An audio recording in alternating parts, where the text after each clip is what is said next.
Good afternoon students. आज के lecture में आप सभी का स्वागत है। आज का जो लेक्चर मैं ले रहा हूँ वो बीएससी पार्ट फर्स्ट से ले रहा हूँ। पेपर रहेगा इलेक्ट्रोमैग्नेटिज्म।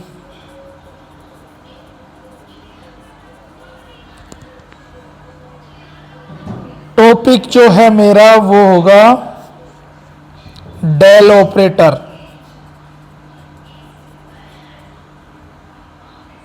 डेल ऑपरेटर, इसको डेल से रिप्रेजेंट करते हैं, मैथमेटिकल सिंबल है इसका डेल।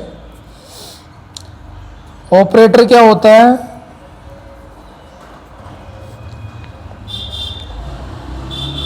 ऑपरेटर एक ऐसी मैथमेटिकल मशीन होती है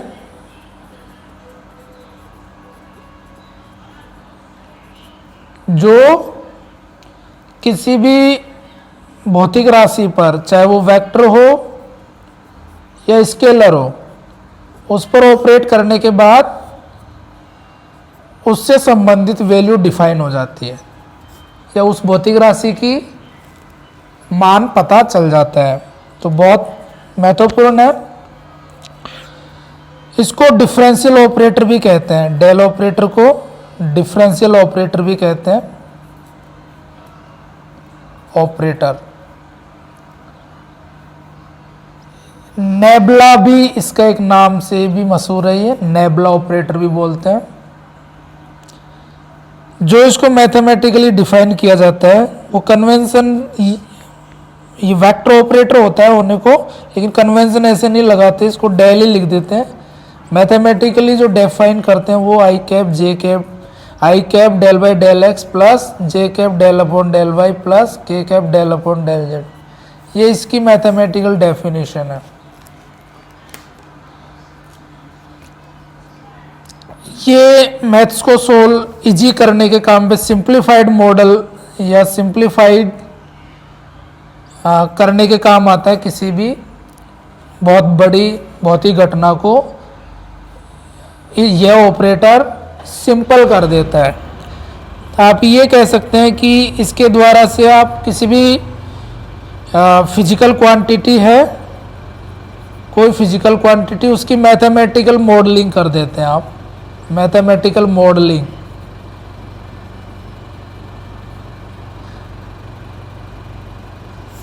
जैसे कोई फॉरेस्ट है जो बहुत कॉम्प्लेक्स होता है, अगर आप इसका मैथमेटिकल मॉडलिंग करें, मैथमेटिकल मॉडलिंग वाया डेल, तो वो आप ट्री में, उसको ट्री में ही कन्वर्ट कर सकते हैं। तो डेल एक बहुत बड़ी घटना के लिए या बहुत बड़ी मैथमेटिक्स को निरूपित करने के लिए या फिजिकल क्वांटिटीज़ को निरूपित करने के लिए एक ट्री का काम करता है फॉरेस्ट के लिए। खैर, इस पर अपन को जाना नहीं है, लेकिन मैं ये कहना चाहता हूँ कि मैथमेटिक्स में इसको इस तरह से डिफाइन किया जाता है। इसलिए यूनिट वेक्टर्स आई के जे के होने की वजह से इसको वेक्टर डिफरेंशियल ऑपरेटर भी कहते हैं। वेक्टर डिफरेंशियल ऑपरेटर भी कहते हैं। वेक्टर क्यों? क्योंकि यूनिट वेक्टर्स आते हैं।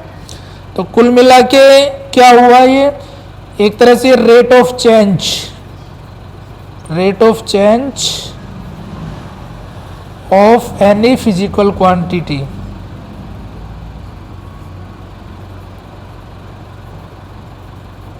विथ रेस्पेक्ट टू पोजीशन, मतलब पोजीशन के सापेक्ष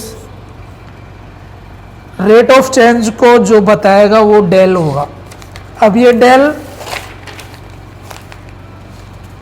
किस फील्ड्स पे तीन तरह से ऑपरेट कर सकता है।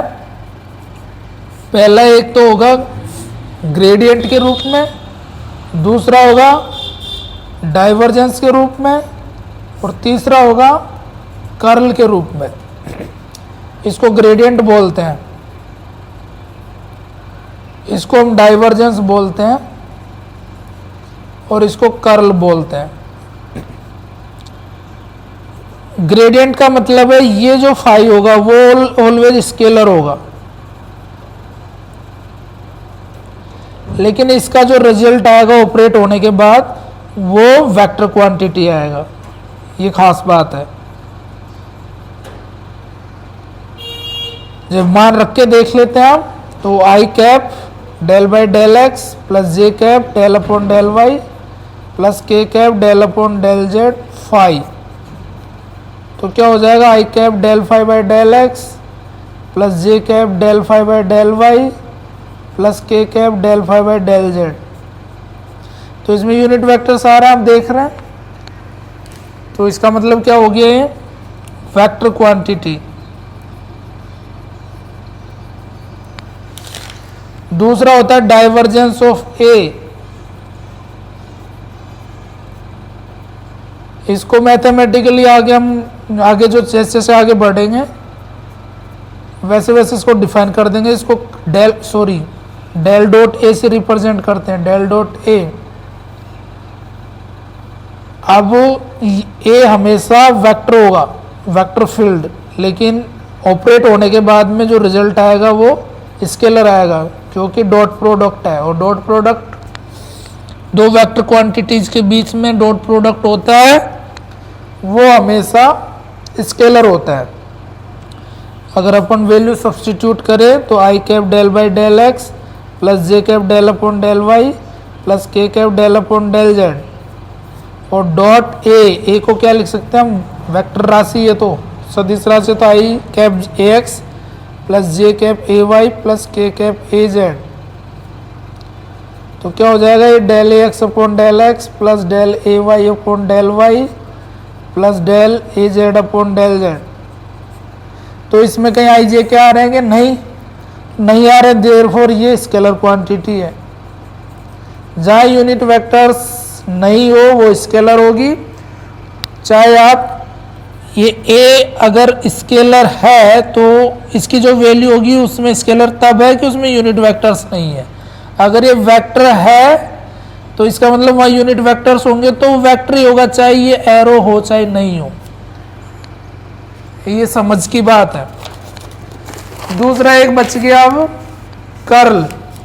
Curl of A. Curl of A को कैसे रिप्रेजेंट करते हैं, डेल क्रॉस ए। कैसे करते हैं वो तो आगे बात करेंगे। तो क्रॉस प्रोडक्ट हमेशा ये ए जो होगा हमेशा वेक्टर होगा, और इसका जो रिजल्ट आएगा वो भी वेक्टर आएगा क्योंकि क्रॉस प्रोडक्ट है। और नहीं सोच पाते तो आप मैथमेटिक्स करके देख लेनी चाहिए, सारणिक मेथड से सोल्व कर सकते हैं आप किसी भी क्रॉस प्रोडक्ट को, ए एक्स ए वाई ए जेड। तो आई कैप के लिए सोल्व करेंगे इसको, तो ये छोड़ेंगे और ये छोड़ेंगे, तो del A y del A Z upon del y minus del upon del z of a y. J cap के लिए सोल्व करेंगे, ये छोड़ेंगे उल्टा करते हैं इसमें, तो del by del z of a x minus del by del x of a z plus के कैप के लिए सोल्व करेंगे, के कैप के लिए ये छोड़ेंगे del by del x of a y minus del A x upon del y, del A x upon del Y.